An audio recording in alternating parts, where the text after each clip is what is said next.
Do you want to know what it's like behind the scenes of a $500,000 pond installation? Well, my buddy Greg Wittstock recently installed a $500,000 pond and much more for Shaquille O'Neal. So Shaq has a compound, a mansion, whatever you want to call it, here in the ATL. And Greg's going to tell us the story of how they did 1.0 version a few years ago, building Shaq's mother an incredible pond feature in their front yard. And then the problem they ran into and why they were back at Shaq's house for a $500,000 upgrade this past year. So Greg was very kind to let me go with him and his team, Ed, the pond professor, and of course, Greg Wittstock, the pond guy, to Shaq's house to see this incredible work they did. They basically built him a dream pond with some golf holes, all kind of incredible landscaping features. And without further ado, I'm going to bring Greg on to the Great Green Industry podcast to tell us how he got connected with Shaq, his plans to possibly work with Taylor Swift in the future, and what it's like to do these high-end pond features for some of the nicest properties around the world. Without further ado, here's the pond guy, Greg Wittstock. Hello. Hey, Greg, how you doing? Good, buddy. How you doing? Pretty good. Back from the GIE, huh? Yes, sir. Looked like a great time. Absolutely. Thanks for making time today. Absolutely. Thank you for having me. Cool. Well, I got the audio and everything rolling, so we can dive right into it. All right, let's rock and roll, my man. I'm going to do your intro and all that in post-production, so we'll just dive right into it. Okay, great. Greg, where are you at today? Well, I am in Heber City, Utah, where I got a second home just outside of Park City 2 years ago. And after 6 months, my wife said she wants to make our second home our only home. And so I commute back to the office every 4 to 6 weeks or so. And that's back in Chicagoland office? Correct. Aqualand is 40 miles west of downtown Chicago in St. Charles, Illinois, the water garden capital of the world. Nice. And when are you headed to Madison, Wisconsin for the big game? You heard. That will be this weekend. My first Buckeye game of the year. Go Bucks. A night game in Madison. That's a trap game. The last time I was up there, we lost that game. So I'm taking my father, my two nephews, and myself, and looking forward to that game. And then I will be the best one of the year, hopefully, in the big house up in Michigan. And last time you were in Ann Arbor, it was a heartbreaking loss on a chilly day, correct? That was the only time that I have been to Ann Arbor. I've probably been 8 games up there that we lost. And the only good thing was everybody stormed the field. So I zipped right out of there and got back to Chicago. And that was a blowout. I mean, that was embarrassing. You know, this is very interesting. I think there's a lot of business analogies, at least for my brain, that could be derived from college football, which I'm primarily a fan of, and business. And Jim Harbaugh built his team focusing on the offensive and defensive lines because he could not compete with Ryan Day and Ohio State with the skill positions. And the last 2 years, the lines have got it done, and our skill positions have not been able to overcome that. So it'll be very interesting to see in year 3 how Ryan Day responds. Yeah, and I remember that game, Greg. It was, if you were there, my little brother was there. It was snowing. It was cold. It doesn't matter if you have Chris Olave and Garrett Wilson and those crazy wide receivers they had. If it's raining and snowing, you just run the ball, you know? Right. And maybe they were stealing our signals too. That's what I'm hearing. So anything else you want to share about Ohio State? You're the most passionate Buckeye fan I know, so I wanted to let you talk Buckeyes. You know, for me, it's a good therapy. I covet the fall. Many people covet the fall to set a deer stand. I'm not so much of that kind of a hunter, but I can tell you I covet the couch and a fire and football on a Saturday. And so whether it's primarily Ohio State, but Big Ten and certainly college football in general. And now I'm out here in Utah, and my son is a Ute, and they're pretty good too. And they just took down USC in a thriller. So it's just fun. It's good therapy, good to get a break from the grind, and I covet the falls. I covet college football. Is your son a student there? He plays on the football team at Utah. Oh, no, he does not play on the football team. I've always said that both my boys had their mom's butt and not their dad's. They were high school cross country and track runners, and then my son actually did get a scholarship for a Division III school, but didn't like the school, so he transferred over his sophomore year to the University of Utah and absolutely loves the Utes, and of course is still a fan of the Buckeyes as well. Is that weird, Greg, waking up on Saturday morning as a big noon kickoff here in the East Coast would be like 10 a.m., get your morning cup of coffee and the game already started? How's that? Well, what's really cool is that at 7 a.m. in the morning, I'm watching College Game Day. There you go. So it's 9 a.m. Eastern, 7 o'clock Mountain Time. And I've been on College Game Day a couple of times now with my pond guys pick the Buckeyes signs, and I'm extended on a fish net and get higher than everybody else there with an extendable 20-foot fish net. So I plan on doing the same thing this year with the anticipation that College Game Day will be in Ann Arbor in November. I can guarantee you they'll be there. It should be 1-2. We'll see. Ohio State, Michigan, because Georgia, I don't know how they're ranked number 1, but they're not that good this year. It's a team, right? And even if you have the talent. So I think Michigan is looking like the best team right now from a blowout standpoint and who they play, but they haven't played but Ohio State has played a couple of harder teams between, Notre Dame and Penn State. So I think they've got more game tested, obviously abilities, but they got a good quarterback up there this year too, which is something Harbaugh normally doesn't have in JJ McCarthy. So this is why they play the game. Yeah, they're definitely good. Well, I'm glad you get to go to all these crazy environments, a night game in Madison, the biggest game of the year in Ann Arbor. That's awesome. Yeah, with my family too. So it's fun to connect with my dad and my nephews and my kids and my wife. All of us are all big supporters. Fantastic. Well, earlier in the spring, Greg, you called me a very generous invitation to go to Shaq's mansion, whatever you want to call it, compound. Compound, yeah. Yeah, I mean, it's absolutely world class what you guys have done to that property. So walk us through 1.0, 2.0 of what you guys have done at Shaq's house. So I first got introduced to Shaquille O'Neal about 7, maybe 8 years ago now, when he had a home in Orlando, and went down there, met with his cousin, who's one of his guys, and he ended up finding us because one of our certified aquascape contractors would always take once a week or so his truck with all the aquascape logos and the fire, the waters and stuff on it through his drive-in car wash.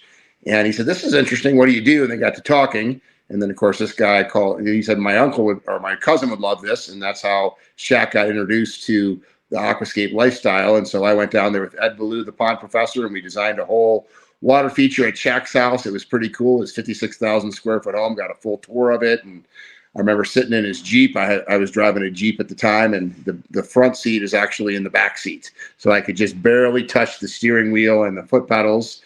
And he ended up selling that house. And when he was, starting with Turner Broadcasting in Atlanta and buying a house in Atlanta. And then even when he bought that house, he said, "I want to wait till I get my tree house in and put the water feature around the tree house." And Pete from Treehouse Masters went out there and built Shaq an awesome tree house in his front yard. And then a year later, we came in with a bunch of Artists of the Year, certified aquascape contractor Artists of the Year. And we put in a massive front yard water feature, which to this date was probably the biggest 5-day turnaround I've ever experienced. We had about 20 guys out there. Everybody was, poetry in motion. They could finish each other's sentences. These were all recognized aquascape artists. And in 5 days, despite the weather with the rain, we did a $250,000 install in the front of Shaq's house. And that's fantastic. And then this year, you guys went back to expand and add a golf course and another pond. Well, there's a lot of lessons that could be learned here in the landscape business. When I first went there, the house manager, who was my primary point of contact, wanted me to rectify a problem, which is not unusual, where they had a high groundwater area. And I said, no, we don't want to put the pond there. That'll cause hydrostatic pressure with the liner. You'll be fighting algae problems with, the inflow of rainwater and whatnot. I said, let's move it up here close to the house, in between the house and the treehouse.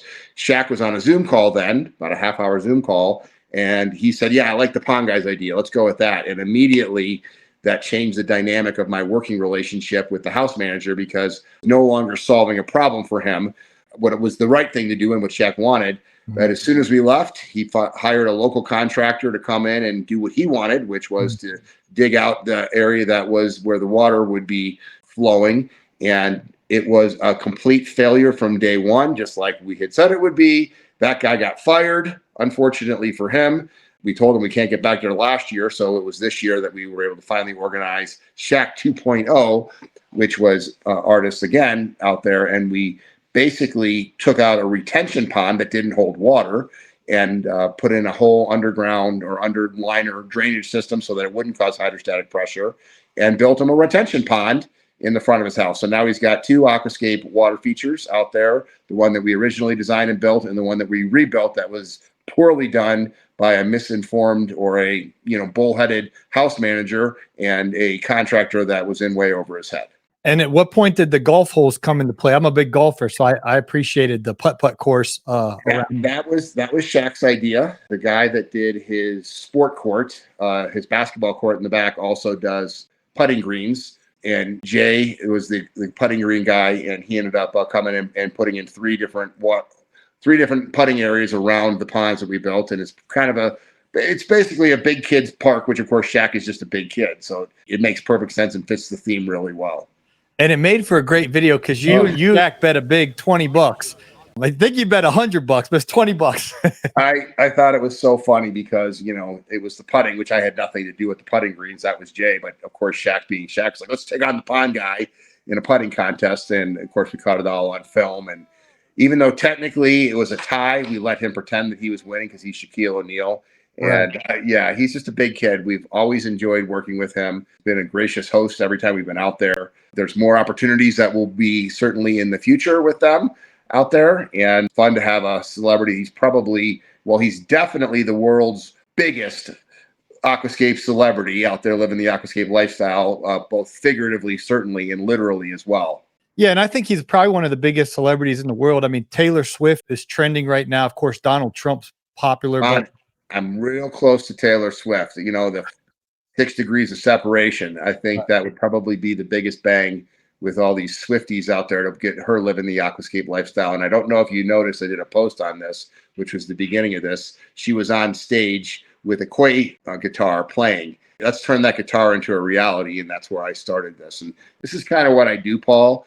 I work with a lot of influencers as the CEO. This is I'm entering my 33rd year doing this. So you were still in diapers back then, I know. And I kind of work with different, celebrities out there, and different, started with my build for Logan Paul back in 2017 when we went to Encino, California. And I said, if I'm going to build a pond for one of the largest vloggers and YouTubers, I should start my own YouTube and vlogging. And that's what I did, basically right at the beginning of Logan Paul's build. And to this day, I'm in touch with Logan Paul. He lives in Puerto Rico in a rental right now, which is why I haven't built him a 2.0 version. But he says, when I get a house, I'm definitely getting you guys back out here. So it's been a fun journey, 33-year journey, but particularly the last 5 years as a vlogger and getting to travel the world and showcase the world's greatest ponds. Yeah, and you incorporated our community at Logan Paul's, because I remember Keith Kalfas, Blake was part of that as well. Yeah, it was because we were doing a full landscaping there and, doing the whole thing. I invited a few, green industry influencers. Stanley, by the way, we built a pond at Blake's house, and we've also done a fountainscape over at Keith Kalfas's house. And then Stanley's getting a big aquascape water feature in the next May in his house in Minnesota. So all three of those guys will soon be living the aquascape lifestyle. And we had a lot of fun out there at Logan's place. Yeah, I was in Blake's backyard, and we did a podcast, and my producer was getting on me because the pond doesn't make for the best audio. So it's sitting there in the background. He's like, were you not thinking? And I was like, I wasn't thinking. He was able to make do of it. But yeah, I've been in Blake's backyard. Well, Greg, I want to dive into your business intelligence, because I was standing next to you and Shaq having this like heartfelt conversation. And he's basically like, what I like about you, Greg, is that you've never asked me for anything. And in return, Shaq was telling you that whatever you want, you can have, but you never, what I like about you is I'm sure people hit him up all the time for tickets or money or whatever. And you had the wisdom to not ask him for anything, but just serve him. So speak a little bit of what you've learned working with these A-list celebrities and your approach. Okay. Well, that's what you threw me a little curveball there. I'm cool with pivoting and talking about that a little bit. I believe full-heartedly when you help others get what they want, you get what you want. So for me, it's not about the dollars and cents or the money, but what can I do to provide value for these people? So, and Logan Paul, for instance, who's actually a great guy. Most of what he does, he's perfect that he's a WWE wrestler right now, because that's very much, Logan Paul, he's an actor, right? And that's what he does. But his favorite thing now, he said, if I can have everything, what do you get somebody that has it all? He goes, I like koi fish. So he's become a hobbyist through this. And, Shaq, I would not say is a hobbyist. I would say that he likes nice things, but I could tell you his mom is her favorite place to be is sitting by that pond feeding the fish. And you know what? If I could put a smile on Shaquille O'Neal's mom, who lives in that compound, every single day, then I think that's going to be serving Shaq quite well as well. So, to me, it's not about what I can get, but rather what I can give. And then, of course, that philosophy hopefully will come back. And honestly, that's how I pretty much lived my entire life. And so far, so good with, what comes around goes around. Very well said. And elaborating on Logan Paul, Taylor Swift, Shaq, like how do you get connected to these A-listers so effortlessly, it seems like? The certified contractor in Orlando reached out to me because of the car wash. Logan Paul did a podcast, or I shouldn't say that. He did one of his vlogs where he had just bought his home in Encino and said, I want a koi pond back here, just like the one I grew up with in Ohio, because he's a Northern Ohio boy. And as soon as he said that, I knew who Logan Paul was, but I didn't really follow Logan Paul back then. And boy, my phone blew up. I had at least 15 or 20 people within that day. Hey, did you see Logan Paul wants a koi pond? And so now how do you get connected? Just because some guy says it out. But I knew somebody that knew him, which is so often the case. It was Brian Barczyk, who has his own YouTube channel with 5 million subscribers out of Detroit, who's a reptile guy. And I had seen Brian on Logan Paul's show when Logan has done some things with some large snakes and stuff. So I reached out to Brian Barczyk, who I've also collaborated with and built a pond for, or multiple now, but back then just one at his house and one at his reptorium. And he connected me with Logan Paul. Sent Logan Paul my information, and within 24 hours, Logan Paul had contacted me. Within 48 hours, I was in Encino, California, designing a pond for Logan Paul. That 6 weeks later, with Stanley Dirt Monkey University and Keith Kalpis and Blake's, we were all there and we built it. And connections, knowing people that could connect. So the whole Taylor Swift thing, I built a pond for Blake's Exotic Animal Ranch down in Fort Lauderdale, Florida, and his buddy is one of the associates of Taylor Swift. So connections. Mm-hmm. That'll be a big one, Greg. That'll be a big one. Fingers crossed. So what were the problems at Shaq's and how'd you guys overcome? I know there's a lot of twists and turns with 2.0. So, Ed, the pond professor, he's my longest teammate at 30 years, 3 decades. He's the one that I really, when they did what we both told them not to do, which was to go in the low part of the property where it always gets runoff, he was the one that designed the solution to it, which was an extensive solution because we used 1 million pounds of stone on top of that liner to hold it down and a underliner drainage system. So Ed designs that stuff. He's the professor, he's the pond professor. The challenge was that we had to rip everything out that had been put in, install the underliner drainage system, and then, of course, rebuild everything back up. And then, of course, no good deed goes unpunished. We finished on a Friday. We were going to have the hydroseeding guys come in on a Monday, but it was raining. They said they'll come in Tuesday, but it was raining. So they said they'd come in Wednesday. But guess what it was doing on Wednesday, Paul? Pouring down rain. I lived down here. I remember. Pouring down rain. So finally it stopped raining on Thursday, but there was too much mud out there. So they had to wait for it to dry. So on Friday, they got it hydroseeded. On Saturday, we went to film it with the reveal with Shaquille, who was coming in from a vacation, basically just really to film this little episode with us and see his new water feature, which was a completely brown filled with all the runoff from the rain. And that's the only video that I was able to shoot. We were originally going to try to go back there and meet out there, but then I had to cancel my trip down to Atlanta because something came up. So this is why we're doing this podcast now. And of course, the water right now is crystal clear, everything cleaned up because now the hydroseeding is taking place. The lilies and plants are growing. And I just said, well, I'll be out there next May. So maybe when I come out in May, we'll meet out there. Yeah, that'd be fantastic. Well, is there anything we're leaving out here, Greg, about 2.0 or anything else you want to impart? No, I mean, so for Aquascape, it's just like a celebrity endorsement. If we can get these guys not only letting us film and shoot and video with them, but also whatever posts that they might make, next to their pond or with it in the background as they're doing something like that. Shaquille O'Neal is one of, if you want to tweet about your business, if you could even get him to tweet about your business, it's a $50,000 tweet. So these are extensive. These builds don't happen overnight and pulling them off. We had people come all the way from Australia for that build. A lot of effort and moving parts, but it all comes together. We had 9 regional events this year for Aquascape. My last one is coming up in 2.5 weeks right now. Actually, Ed, the pond professor, is there right now at Bama Bass. Not sure if you're familiar with him, but he's right around 1 million subscribers. And Steven is an electrical engineer that is a huge bass fisherman and built himself a 5-acre bass lake that we're putting in a water feature alongside of it that he could film because the bass lake isn't clear. And I built him a pond about 5 years ago with Ed for 2 pet bass that really started off his whole channel. and it's just been growing ever since then. So it's fun to work with these influencers. We were doing one with Brian Barczyk, which I had mentioned earlier, for his new Legacy Aquarium in Detroit. We did another one for Adrian Grenier, Vinny from Entourage earlier this year. And so these events are a lot of fun for certified aquascape contractors and people trying to become certified and learn more about this to attend.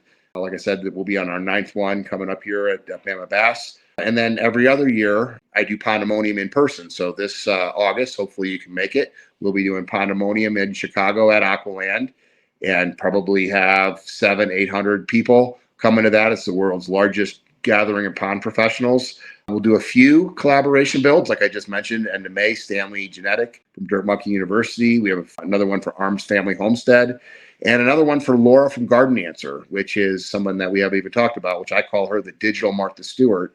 And she's out of just on the border of Idaho and Oregon, and we've done 2.0 projects for her. So in July, we were there with a bunch of artists as well, putting in one for probably the biggest digital person out there with 4 million followers on Facebook and almost 2 million on YouTube. And when we do that, it really creates demand for our products, which is obviously the things that I sell that create the aquascape lifestyle.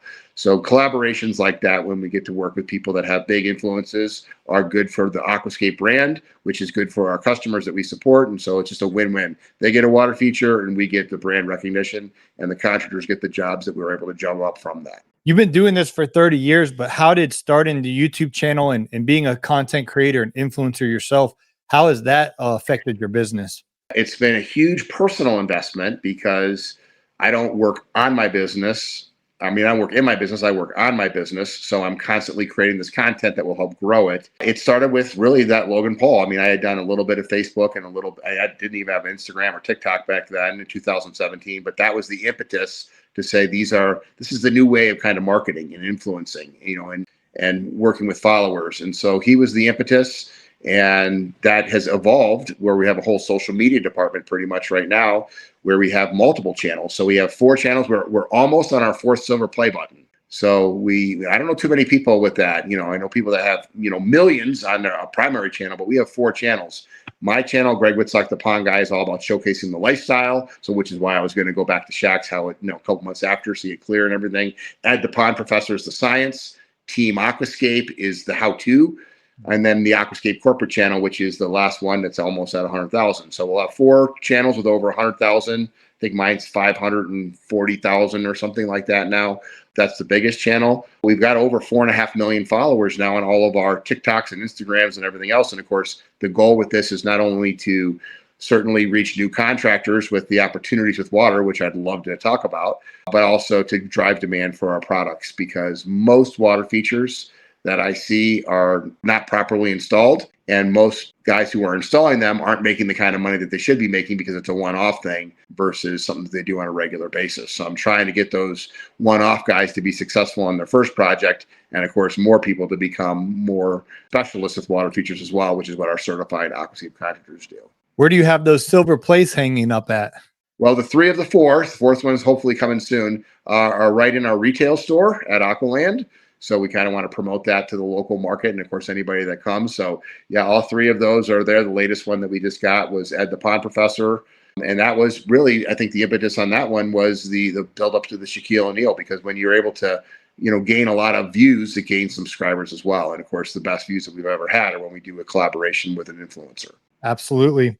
Well, this episode is going to come out after the Wisconsin game, Greg, well before the Michigan game. Give me your prediction on how Marvin Harrison Jr. and Ryan Day and the boys do the rest of the season, and how far into it do you have them going or winning it all?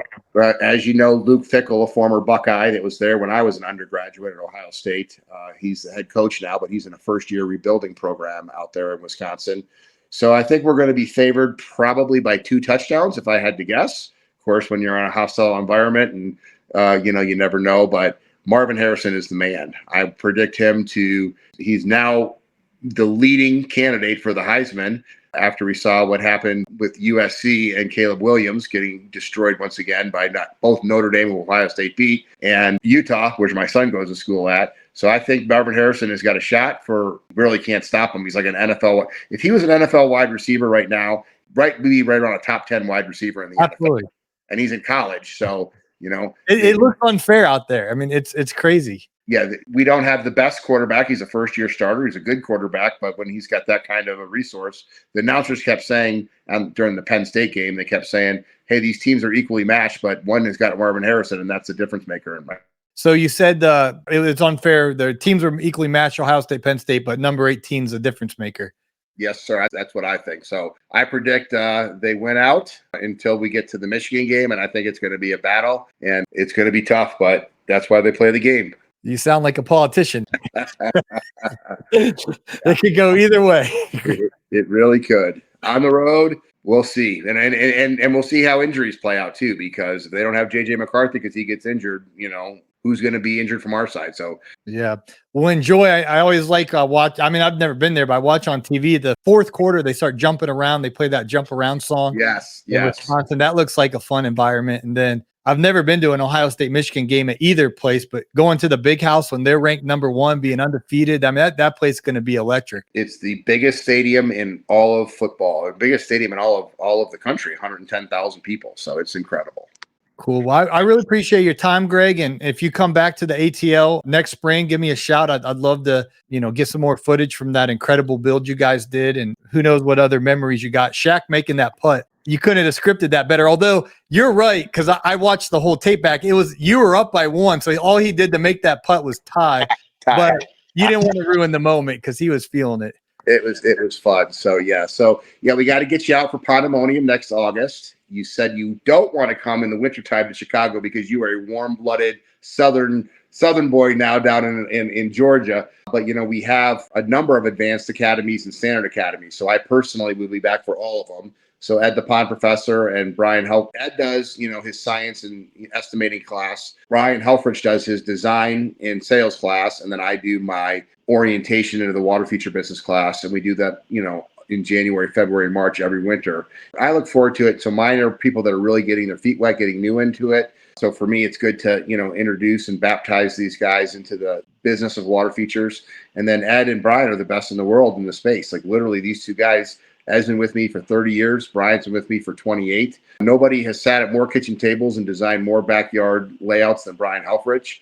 And there's not a better guy when it understands the chemistry and the science than Ed the Pond Professor, who's got his degree in limnology. And that's how you build an organization. You find people's strengths and you let them run with it. And both Ed and Brian are the top in the world. And this is a little bit like, when you help other people get what they want, you get what you want. Those guys, I've kind of let them kind of script their own careers at Aquascape, where they fall into. And the best way to learn something is to teach it, which is why I like doing a podcast like yours right here. So thanks for having me on it, because, I get the greatest satisfaction in life comes from helping someone else reach their fullest potential. And so to see when I have a guy that comes in there and he used to be like Bill Seeds, a chef that, listened to our vlogs every single night and watched them and learned the business and decided to start part-time building ponds and full-time being a chef. And then all of a sudden, he sells his car so that he can go full-time into the pond business. And then this year becomes the Northwest Aquascape Artist of the Year regional winner for the work that he's done. Like that brings me a lot of pride, and seeing guys like that have had career changes, or people that are burned out. So many contractors are competing with every Tom, Dick, and Harry, doing hardscapes, competing on square foot size, or doing, trees and plants based on caliber size. When you sell art, which is what this is, you could charge whatever you want to charge for it, and you can make way more money by installing art. But the key, Paul, and what really made Aquascape was defining a system. So for me, every water feature is a unique work of art, one of a kind, custom creation, but the process to build it remains the same. And so when you can do that, you could train a crew and you could get the guys that go out there that know what they're doing because they've done the same thing. They're not thinking about the filters. They're not thinking about the pumps. They're just focused on the creativity of the design. And then they could charge for that. You can make a higher gross profit margin installing decorative water features than any other form of landscaping. And kind of the key with the other forms of landscaping, water features need a hardscape. They need patios. They need nightscaping. They need plant material to be a water garden. And so when you do that as a contractor, you're creating the need for future work. And so the goal with my business is to help people succeed. And I want to make sure that they take a albatross, which is typically what a water feature is. For instance, what the guy did at Shaq's, the landscaper doing what the customer asked them, which is the first rule of business. Do not give a customer what they ask for when it comes for water features. Give them what they want, and to do things properly, then you can become successful. And so these are all the principles that over 30-year period, 3 decades, I've been refining and teaching. And of course, the best way to learn something is to teach it. So every time I do a new class and answer someone's questions, I'm learning with a new idea, getting a new inspiration about how to help them. And that's what gives me fulfillment, and why at 53 years old and my 33rd year in business can still have as much enthusiasm as I did when I was a 21-year-old kid starting this. That's a great story, Greg. And how can people connect with you? Well, it's Greg Wittstock, the pond guy, on Instagram. With DMing on Instagram is the easiest, of course. Facebook. And then, of course, just Aquascape Inc., just following any of the Team Aquascape vlogs and whatnot. And then, if you just Google aquascapetraining.com, you'll see not only the in-person classes at Aqualand in Chicago, but the online university. We have a whole online university where many, many hours of Ed and Brian talking on camera and then actually breaking down specific projects. We're the only manufacturer in the world of water feature equipment that is in the field building and maintaining water features. Everybody else says, buy my widget. We'll talk about the widgets as a means to an end, but the end is the aquascape lifestyle, and the end is basically Shaq does not want to talk about what size pumps he has and plumbing lines and everything. He wants to see that his mom is out there with crystal clear water feeding the fish. So we certainly have all that information, but I don't want to talk about buying my widget. What I want to do is create the demand for my widget and have people call you and up and say, can you build me a pond? And then when you build that pond, to be profitable, have the highest gross profit margin on that water feature, and then sell a patio next to it, sell the lighting with it, and do the rest of the stuff that most contractors are very capable of. Awesome. Well, thanks so much, Greg, for being flexible and hopping back on the show. And thanks for letting me go to Greg's house. My dad and cousins are all like, how'd you get a picture with Shaq? And I'm like telling them about Greg Wittstock. I just so generous of you to include me in that wild reveal party day. Well, we'll be out there next May, so we'll certainly connect with that. I appreciate you having me on the podcast, and go Bucks. Cool. Thanks, Greg. Thanks, Paul.